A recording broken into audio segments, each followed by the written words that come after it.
أعوذ بالله من الشيطان الرجيم بسم الله الرحمن الرحيم وبه نستعين وصلى الله على محمد وآله الطيبين الطاهرين اللهم صل على. Dear brothers and sisters, friends, family, Assalamu alaikum wa rahmatullahi wa barakatuh.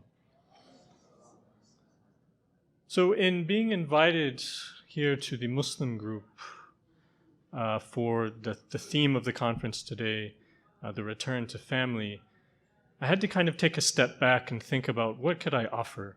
What could I offer in this conversation? I wasn't raised in a Muslim household, and I don't currently have children of my own. So I had to reconsider what family might mean to other Muslims in the Ummah. You see, there are some people that do not have a family to return to. So when we begin to think of family, what rushes to the mind is the idea of the nuclear family, perhaps. Or perhaps you think of the extended family. Or maybe you think of the gang or the tribe. But Islam, in the most extensive sense, presents a form of family called the Ummah. That is, the community of believers that comes together on the basis of a shared spiritual conviction.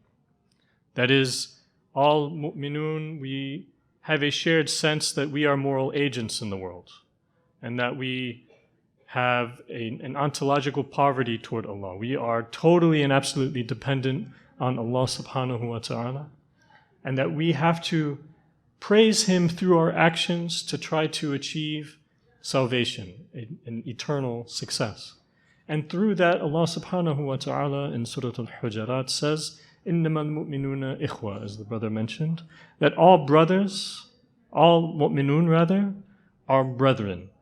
That is, on the basis of iman, on the basis of faith, we form a family. You know, sometimes when we think of, we say these phrases like, that's my Muslim brother, or that's my Muslim sister. That's kind of a catchphrase that we don't think too hard about. But it means that we are, spiritually speaking at least, family. And so tonight what I want to explore is what are the repercussions of that concept, right? And as the brother again mentioned, there are some slippages in our community when we think of outsiders, or what we think of as outsiders. So inshallah, we're going to examine some elements of the convert experience and present several potential solutions toward kind of relieving some of those hurdles. But first, I want to look at what do I mean by converts. I'm going to use the word convert over and over and over, but I actually want to expand our subject of the talk tonight to include several other categories. So what we usually think of when we say the word convert is we think of somebody who lived a life on the basis of some other religion, and then they entered into the path of the deen of Islam. And so that is one category I want to talk about. Another category that we find in our text is this idea of the mustabsir. Mustabsirun are people who have seen the light, so to speak. These are individuals who were Muslim, but they were not Ithna Ashari Shia. So Sunnis who have become Ithna Ashari, or Zaydis or Ismailiyun who have become Ithna Ashari, we call those Mustabsirun, and they will also be dealt with. You can think of them, when I say convert, think of Mustabsir as well. In addition to that, some of you may have experienced this in your own lives, or you may have friends like this. There are many Muslims that are born into Muslim families. So they're Muslim by nasab, they're Muslim by birth, but their families are not practicing Muslims. So for all intents and purposes, they were raised as secular individuals. But then in their late teens or in their 20s, they learn about their heritage and their culture, and then they accept Islam and they become practicing. They were Muslim by birth, but they become committed. And often that leads to hostility in the home, or that leads to isolation in the home, because the parents, they're Muslim by name, but they're secular by lifestyle.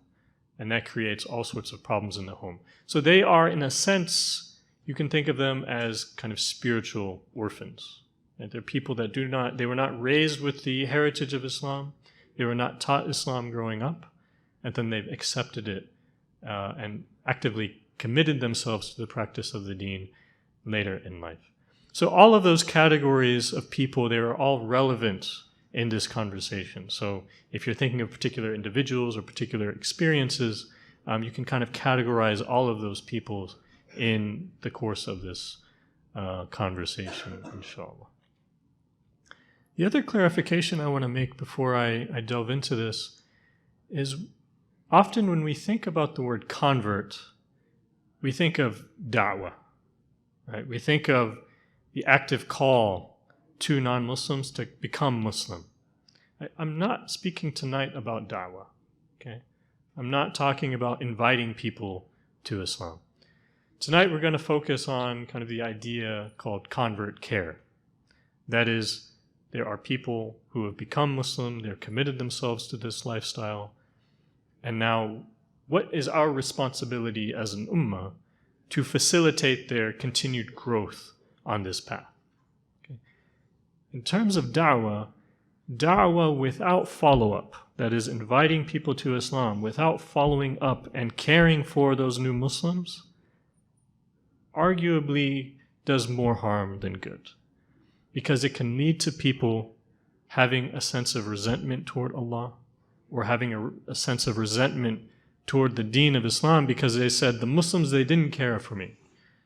Right? They called me, they gave me a Quran, they gave me Nahj al-Balagha, but then they left me alone.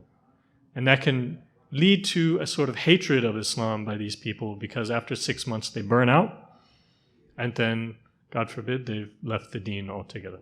So tonight we're talking about how to avoid pitfalls such as that. So why is this even important? Who cares? Conversation. So I want to get back to the numbers. When I found this out, I was a little bit shocked. According to a 2017 Pew Research survey, converts constitute 23% of the Muslim population in America. Well, that's almost a quarter, right? Now, when we go to our masajid, we see like 1 or 2, and so we're like, they're nothing, right? But no, they constitute 25% of the American Muslim community. Now, that's American Muslim community writ large, right? There's a whole separate question about, well, what percentage of the Shi'i community do they constitute? And we don't have any numbers as far as I'm aware about that. If somebody knows of research about that, please do let me know. But I've never seen any statistics or surveys about the convert population percentage of the Shi'i community in particular.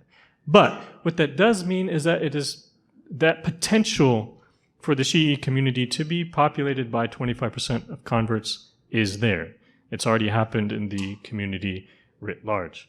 So that means, there's one other interesting point. 25% of people who are Muslims in America today are converts. So you would think that would mean that the Muslim population is growing really rapidly. But in fact, yearly, the Muslim community loses 25% of its population as well. And that doesn't mean that all the converts are coming in and then leaving. That means some of our born Muslim kids have grown up and left. Okay? And there's all sorts of interesting things that I won't mention here about who, by ethnicity, who is actually leaving. And you can find that all on Pew's website, inshallah. So the Muslim community is generally stable by conversion and apostasy, but the Muslim community in America is growing by immigration and by birth. Now, the Muslim community constitutes what percentage of the American population as a whole? Does anybody know? Yeah. So the last Pew survey is saying around 1. Probably it's underreported, probably closer to 2 or 3 is what some statisticians are saying. So that means if it's 1%, that means we have about 3 million Muslims in America today. And that means about 760,000 Muslims are converts in our community in America today. So by dint of quantity, just from a quantitative perspective, this is an important conversation to have. If 25% of our people are converts, then we should know something about the convert experience. It seems to me, especially if we as a community, we make up 1% of the population of America, but we are very active in trying to gain access to political forces. We're trying to look for representation in the media, representation in politics. If we think that we as 1% should have a say in this whole project called America, then if 25% of our population is convert, we should probably be paying attention to them in order to try to kind of be consistent with the way we are asking people to appreciate us. We should also appreciate our own subdivisions of the community. So again, from a quantitative perspective, this is an important thing to examine. Now, what some people will say is, well, all those converts, they became Muslim because they wanted to get married. Or they became Muslim because it's fashionable or something like that, which it's not really fashionable. Pew has some numbers on this. 25% of Muslim converts say that they preferred the beliefs of Islam over their prior religion. So 25%, or it's actually 24%, say they don't like their old religion as much as they like Islam. 21% didn't report that, but what they reported is that they studied the religion deeply and found that there was truth in it. So it wasn't about a comparison, it was about a personal study. 10% of people said they became Muslim in order to find a community space. Okay. Only 9% have self-reported. Again, all these numbers, they can be called into question, but only 9% say they became Muslim due to marriage itself. 8% reported that they became Muslim because of the influence of family members. So family also plays a role in conversion numbers, inshallah. So, all of that said, we're talking about converts, and we're talking about up to 24%, 25% of the Muslim population. So there's a quantitative reason to be earnest about this issue. But more importantly, and this is simple, and I don't think we need to go to any depth about this, as we began, whenever somebody becomes Muslim, they become your brother, they become your sister. So even if only 0.5% of the Muslim population was composed of converts, that 0.5%, they are your brethren, and they enjoy all of the rights and responsibilities over me and you. So there is a principled reason why this question of conversion and the plight of, or the experience of, maybe plight is too strong of a word, but the experience of the convert community is important because they have reciprocal rights over me and you. Later. So what I want to focus on a little bit today is looking at the question of alienation. Alienation is the feeling of not belonging to a particular space or not belonging to a particular group. And so a new Muslim actually faces, again, I'm generalizing here, right? There's a plethora of experiences, but I'm speaking on kind of a general trend that I've seen. Muslims face and experience alienation from two sides. They've left a lifestyle that they were once living. They have changed their faith. So now they're wondering, who was I? Why did I do what I did? All of a sudden, their family is kind of backing away.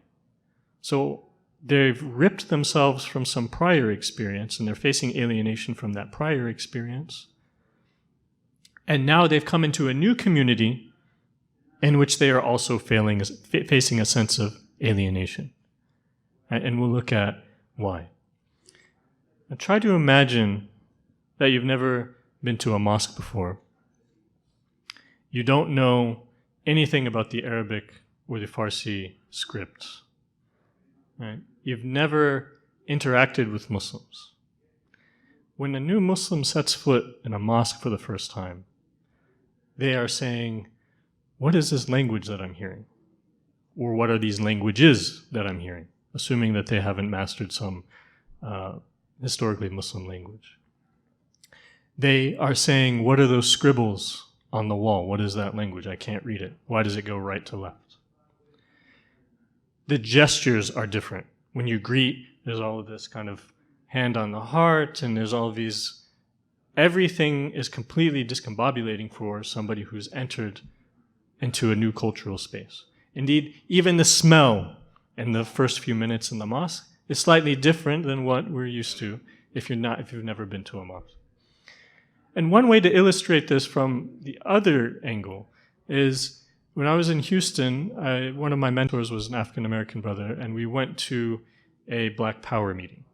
So it was a meeting of lectures on the plight of the African-American community, and it was run by like Professor Griff and several other very well-known black activists. And there were two Pakistani brothers who were professionals. They were well-adjusted in America. And they said, hey, we want to come with you. So we went. And me and these two South Asian brethren, we were the only non-African American or non-African people in the room. And we went, and then we left. And as we were driving, one of the brothers said, now I understand what you guys go through when you first enter a mosque. Because I didn't understand anything that was going on. I felt so out of my own comfort zone. And he shared this moment of empathy where he realized that was completely out of my element. I was completely out of my space. I didn't know any of the slang. I didn't know any of the phrases. I didn't know any of the history that they're talking about. I didn't know any of the references or the people that they're talking about. And I felt completely out of sorts. So that is the kind of like the experience of a new Muslim entering into a new space. So they are initially alienated simply from the space, this new space that they're entering, right? And as you continue to remain in the community, you realize that there is a whole constellation of meanings that are alien to you. There are taboos that in your prior life you thought you could talk about this freely, and oh, I shouldn't have said that, made somebody upset, right? You talked about whatever, X, Y, and Z thing that was normal in your culture to talk about, and you shouldn't speak about it in the mosque framework, right? Or around Muslim people in general. People are constantly coming up to you and saying, brother, when are you going to change your name? Right? So you even begin to become alienated potentially from your own sense of identity. Because if you could imagine if you were born with a Muslim name, imagine someone calling you Peter or Jessica, right? And that's just what they're going to call you. And they've decided IW Peter or something like that. You feel separate from yourself, right? And so when somebody says IW whatever, Tariq or something like that, unless you've made the decision, which many people make the decision, it can be an alienating experience. Simultaneously, the new Muslim feels alienated at home. They are the only ones in the household waking up to eat a bowl of Cheerios before Fajr sets in. Everybody else is asleep, and they're preparing to fast. They're the only ones not eating at lunchtime. They're the only ones waiting for a specific time to eat something really quickly because they're really, really hungry. They're the only ones praying. If they are in an unfortunate situation, then they are facing hostility from their families. They're engaging in fights. They're engaging in slander against the Prophet, alayhi salatu wassalam, and so on and so forth. So they neither feel at home in this new community space, nor do they feel at home in their own home, whether that is with their parents or perhaps with their spouse or perhaps simply with their friends or their coworkers, right? And that leads to a series of feelings of alienation of the self. That is self-doubt. Did I really make the right decision? Is this really what I believe in? Do I really want to give up all those things that I gave up? That I could be living out? Could be just living a normal life, man. Did I really want to change my name? Right? If marriage is a difficulty, then you begin to think, am I really good enough? Am I Muslim? Because these Muslims don't think I'm good enough. What does that mean about my standing in this community? So this moment of alienation that begins from the jump, right? It continues and it can linger on through the entire life of that new Muslim. There's a large convert population, Shi'i population in North Carolina. And I visited them October, not last year, the year before. And one of the things that they mentioned was that the convert community had basically run the Sunday school. And then at some point, a historically Muslim community kind of took the school over, and all of the convert teachers were kind of forced out. And over the course of the next 5 to 10 years, the children of those converts did not feel like their families were being appreciated within the community. And what they say, what they report, is that almost all of their kids have basically stopped their commitment to Islam. And their kids say it's because you were never really appreciated in this space. You never were at home in this community space. And so we as your children never felt at home in this community space. So this alienation thing, this feeling of, Muslims just have a hard time at the beginning, they'll kind of get over it. No, it can last and it can even rupture one generation to the next. So what is the solution? Is it all kind of doom and gloom? No. As we mentioned, the Ummah ideally is a family. And so we have to ask, well, what is the purpose of family? What does family do? If you have children, you know this intimately. If you don't have children, then you can think of it in terms of your own relationship with your parents and your extended family. Your family provides your basic material needs. You are clothed by them as a child. You are fed. You are given shelter. Your educational needs are looked after through the transmission of language, through the transmission of culture, through play and the encouragement of creativity, through the encouragement of sports. These all make up the foundational elements of a child's personality and a trajectory for the rest of their life. And most importantly, family provides living, breathing role models. The father models Islamic masculinity. The mother models Islamic femininity. The siblings should be friends. They're at each other's throats, but they should be friends. The grandparents are sources of nurture. They're sources of wisdom. And in sum, the entire family thus models kind of material and spiritual success through the lens of Islam. The new Muslim had none of that growing up. But now there's an opportunity for the Ummah to step in and say, okay, that's our job. Now that does not mean we infantilize, we make new converts like, we treat them like children. We don't treat them like children. We meet them where they're at. But what it does mean is that we have an attitude that we're going to give a holistic opportunity for a holistic spiritual cultivation of a new Muslim who's entered into the deen. Now notice, I didn't say that means we make them Arabs. or we make them Persians, or we make them Pakistani. The transmission of culture, or the transmission of Islamic ideals, does not come wholesale with any given ethnic or national culture.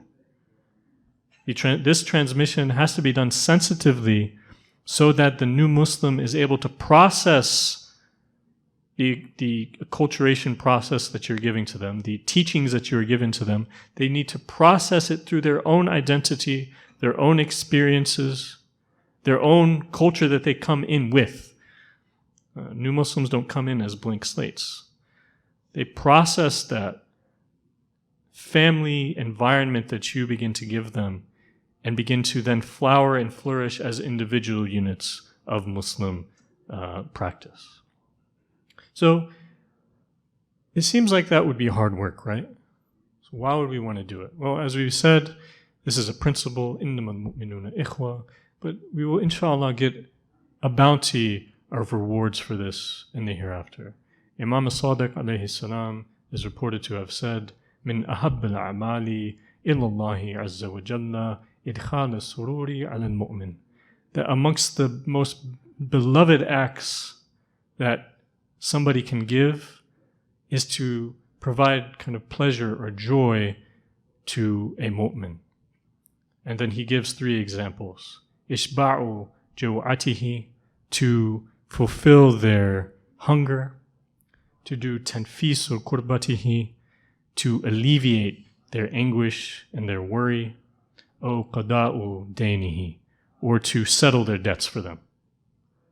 So Allah subhanahu, or the Imam al-Sadiq says that the best acts that one can do is to give joy to a believer, and amongst them he gives 3 examples: to feed them, to alleviate their concerns and their anguish, and to pay off their debts. And so that is where the Ummah steps in as a family, in particular with tanfis kurbatihi, to alleviate their anguish. Because this alienation is exactly that. This feeling of alienation that I just illustrated, this is the primary concern of a new Muslim trying to find their footing on this new path. So our job is actually relatively simple. This is not rocket science. But it does require a little bit of trust, and it does require a little bit of open-heartedness. We do this through creating a family-like environment. We invite new Muslims into our own family gatherings. Not just one-on-one for coffee. Invite them so that they can be in a family environment. Invite them to your weddings. Invite them to your Eid gatherings, and so on and so forth. Cultivate for them a family-like atmosphere, just as you would cultivate for your own family a family-like atmosphere. Check in on them like you would do with your own friends, your own nieces, nephews, your own sons and daughters. Send them a text, give them a call, and listen attentively. We cannot sufficiently take care of the needs of any Muslim, new or not, if we are not listening to their causes of concern. If we're just calling just to say, how are you? Okay, thanks, bye. That's not cutting it.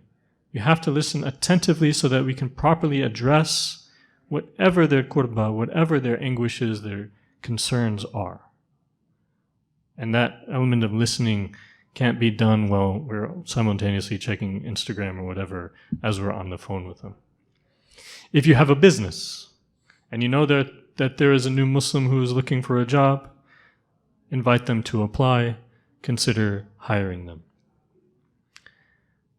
In my own life, there was a brother in Houston who, may God bless him, after maybe 5 or 6 meetings with him, he made a copy of his key to his home and gave it to me and said, I trust you now. You can come here whenever you want, just give me a heads up, but you have a key to my home whenever you need to come, you can come. That is the type of family. I'm not saying give everybody a key, but what I'm saying is what he was trying to do was find a way to trust me such that he could eventually give me a key to the home. He had that in his mind that I want to cultivate a real relationship with this person. And I was blessed to be in that position. But most of us, we don't even think like that.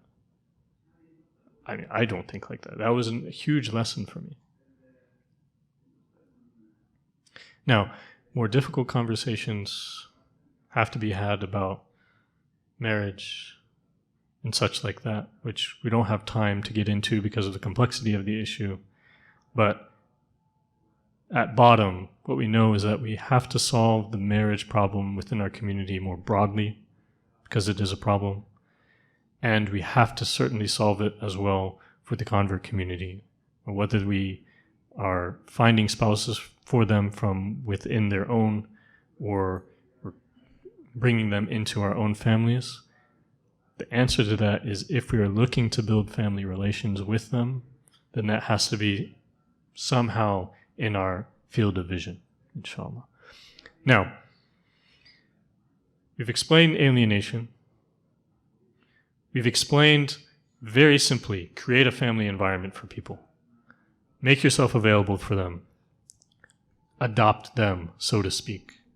And then it is only after that that any education from a conceptual point of view, that formal education, fiqh, aqidah, akhlaq, Islamic history, Arabic, Persian, Urdu, so on and so forth, it is only after those family ties have actually been created that that conceptual education makes a lot of sense. Ilm by itself, without practice, or without an example of practice, it's just theory. It's just theory. That's where, I'm not saying this usually happens, but that's how like ISIS stuff happens. These little kids, they're like, oh, I learned some hadith, I learned some Quran, and they're in their basements. They don't have living, breathing examples about how this knowledge actually acts in the world as a community. They don't have a family to be a sounding board for them, to more fully understand the context of the life of the Prophet ﷺ and the teachings of Allah subhanahu wa ta'ala. But it is after that family orientation is developed that then more formal classes, or either after or in conjunction with, that more formal classes make a lot of sense. But prior to that, to throw people into an intermediate Arabic class or something like that, they're kind of just spinning their wheels. Except for those few people where that's how they learn their deen. But most people learn their deen in conversation with others. So I've touched on some individual ways that we can solve this problem of bringing in new Muslims and doing convert care. In addition to that, there has to be institutional solutions as well. Whether that's at the mosque with the convert care circle that meets every week or every month, or whether that's through building institutions that are specifically built for bringing in new Muslims and taking care of them. We're working on such a project in Chicago. If we're doing Islam 101 classes in our mosques, but we can't expect new Muslims to come into Muharram and go to Ashura and understand everything. It's a major problem that we see in our communities, that we think that new Muslims don't know anything, and we simultaneously expect them to know everything and to be acculturated to everything. Make family spaces, and then we'll see, inshallah, that the convert community begins to flourish, and inshallah we will gain that in the hereafter, and we will also see the strengthening of our community in the here and now. Your comment, your talk, it was very enlightening for me. As a child of a convert, I don't know, I feel like I'm kind of in a bridge category, because although I'm not a convert, in many spaces I'm still perceived as and treated as a convert. And I was just wondering how, and especially institutionally, what are the things that you recommend? As you said, there's something being built. What are the things that you recommend for institutions when you say make family spaces? Can you be a little bit more specific about what you mean by that and other steps that could be taken?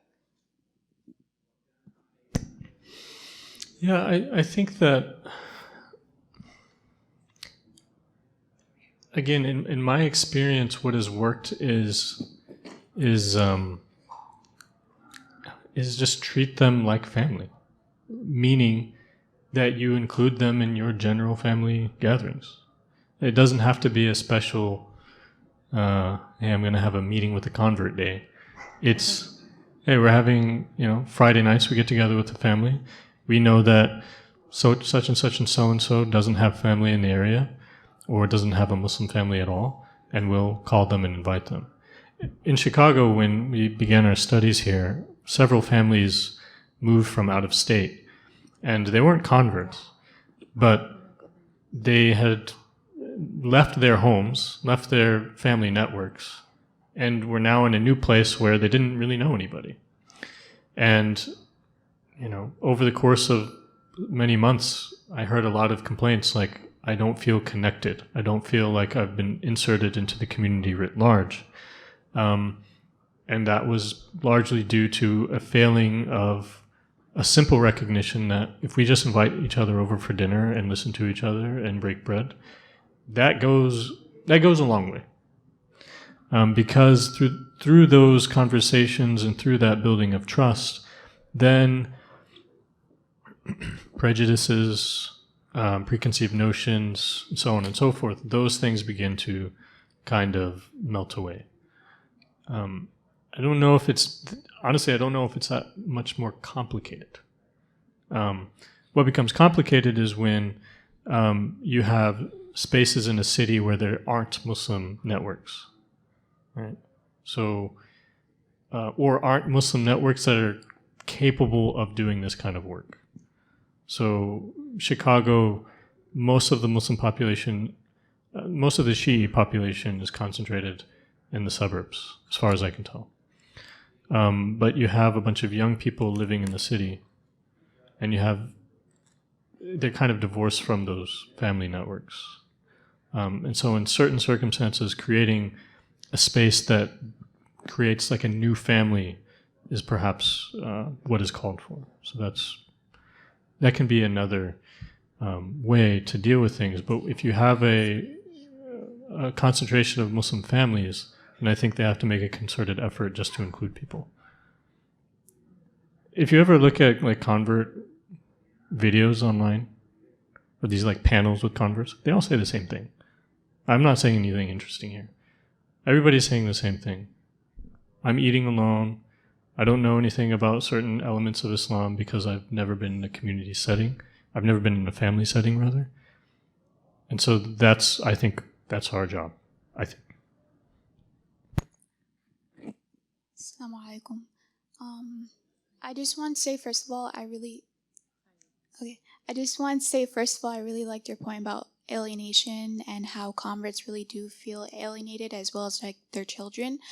I just want to say that, don't you think that Muslim-born children do deserve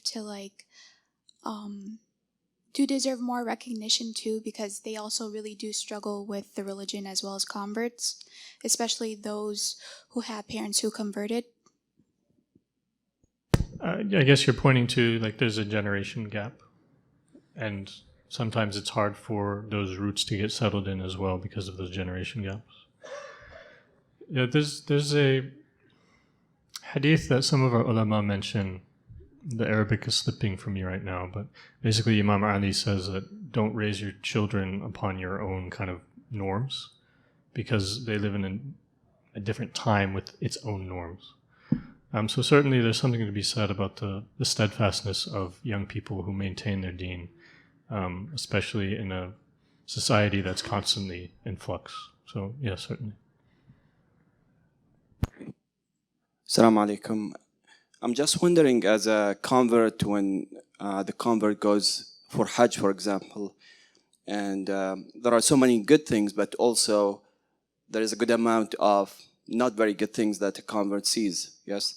There is a difference in the madhab, obviously, but also you get exposed to a lot of these hard behaviors. That's in the Hijaz.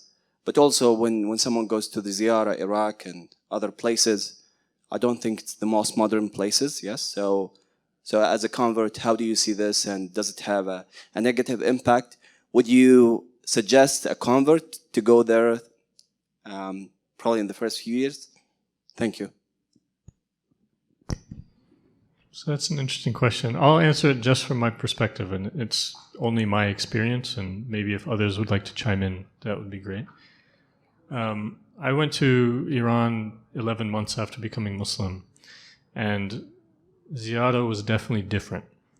I'm used to, you know, if I want to buy something, I go and I stand in a line, right? And I walk up nicely to something, and there's no line to get to the dhuri, right?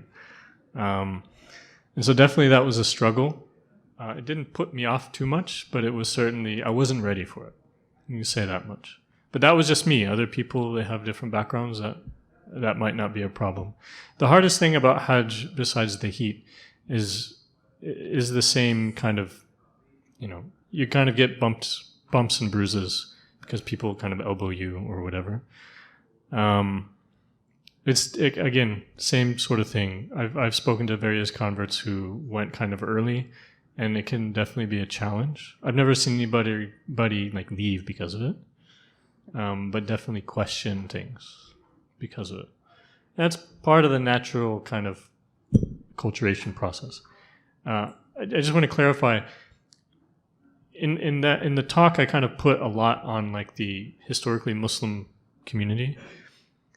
The convert has a lot of responsibility, him or herself, to be ready for entering into a new space. You know, it is somebody else's space, so to speak, right? It is a historically established space anyway. And so if you're going to change religions, there's a responsibility on the self to be ready to be slightly flexible, because you are reconfiguring your soul, right? And while not everything you're engaging in terms of community space should be reconfiguring you, because not all of it is really Islamic per se, that is just kind of part and parcel of the process, right? Now, if the Ummah can create spaces that facilitates that in an easier fashion, which is what we're hoping to do, then that does need to be done. But there's still always going to be new boundaries that are unfamiliar to the new Muslim. So that's also just part of, right? So in other words, if we have 1,500 new converts that want to go on ziyarah, they shouldn't go and protest and say, we're going to change how ziyarahs happen. Like, you know. Assalamu alaikum. I'm coming kind of from the other perspective where I am a convert, and I've been a convert for more than 26 years. And throughout the years, the converts kind of find each other, and we kind of become our own little community. And there's a lot of resentment to the Muslim community because we weren't accepted. And now we're having children and starting this new generation. And how do we get them to have more than what we had?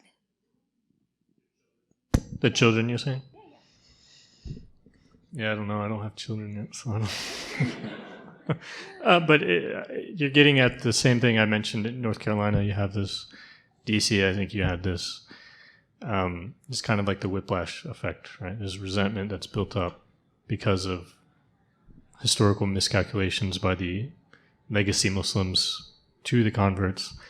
The converts create their own spaces and are trying to figure out. They're realizing, this is really hard too. It's hard for the rest of the community. It's hard for us too. What do we do? I think one thing that I've heard is essential is having really quality educators, people who I don't mean like people with information. I mean people who know pedagogy and know how to engage children in creative ways. I think that transmission of knowledge in creative ways is the most important kind of horizon that we're facing now. Because if you've looked at Sunday school curricula, I think they're really not conducive to learning for young people. So I think we have to engage young people in a totally different way. So it's the same challenge that the rest of the community faces. The problem is Can I ask where you're located? You're located in Dearborn. So imagine the convert population there is rather small. Is that right? Yeah. Some numbers.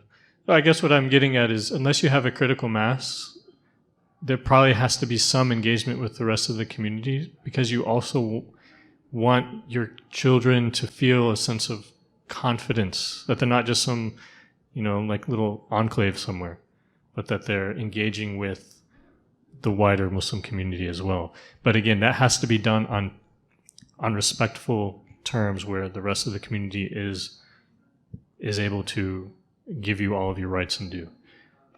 If that becomes a situation where your kids are losing confidence because of their engagement with the rest of the community, then that's a tough spot.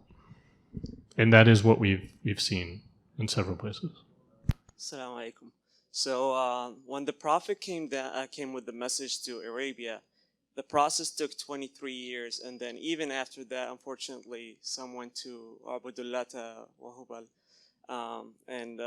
Is there anything that we can learn from this whole process, the 23 years and the aftermath from Ahlul Bayt, in order to welcome the new converts? Yeah, that's interesting. I don't know. I haven't thought of it that way. But certainly a lesson we take is that it is an intergenerational process, right? So we need to have realistic expectations about the first generation of new Muslims. I wish I had more to offer than that. Assalamu alaikum. I'm a Muslim, of course, myself. I'm Iraqi. I want to say that what you're talking about, I went through the whole process. Being Muslim, coming to America, I was alone, lonely, no family, no people around me. I have to be accepted in the American society. I have to act like American to be accepted. And I didn't, so I stayed isolated. What I'm saying here is this is a human nature. It's not, there is no difference between a convert Muslim living in a Muslim community, like here or different places, and me being Muslim coming to America. And I lived in I've been in America for a long time, and I lived in different states. I lived in Colorado, where it was completely no community for me. And I lived in Kansas. I found out when the Muslim community, smaller and few, it is easier to get together and blend as a Muslims together, and than being in a bigger community. Right now, I live in Dearborn, Michigan, which encompasses the most dense Muslim population in the outside the Middle East or Muslim country. And even within this community, it is still, you kind of aggregate. You just Iraqi with Iraqi, Lebanese with Lebanese, Pakistani with Pakistanis. So it's a human nature, and I don't think it's an issue with like convert has been isolated. It's an isolation if you are from the outside of that culture. And regardless, I'm still living with Muslims in different states, yet I see the same thing happen to me if I'm not part of that community. Even though I'm like going, for example, to Pakistani community, I'm still isolated. There's language barrier, there's culture barrier, even though we share the same faith. So this is just a comment I would like to add to what you have said. Yeah, that's definitely true.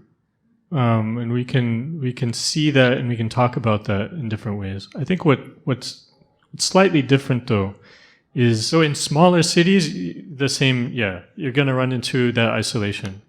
So it does happen. But what I would argue is that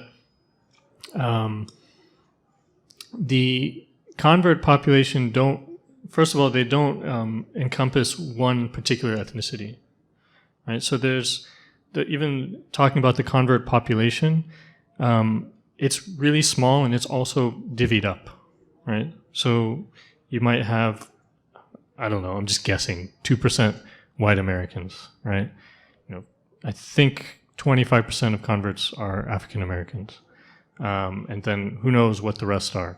What I'm saying is that there's not a historical population that you can fall back into, right? Somewhere in the States. Yeah, again, in every locale, you might face the same problem. But even if we say it's all the same, for instance, in your scenario, if you were with Pakistanis, for instance, or something like that, they have the same moral duty to bring you in as the Ummah has to bring in a new convert.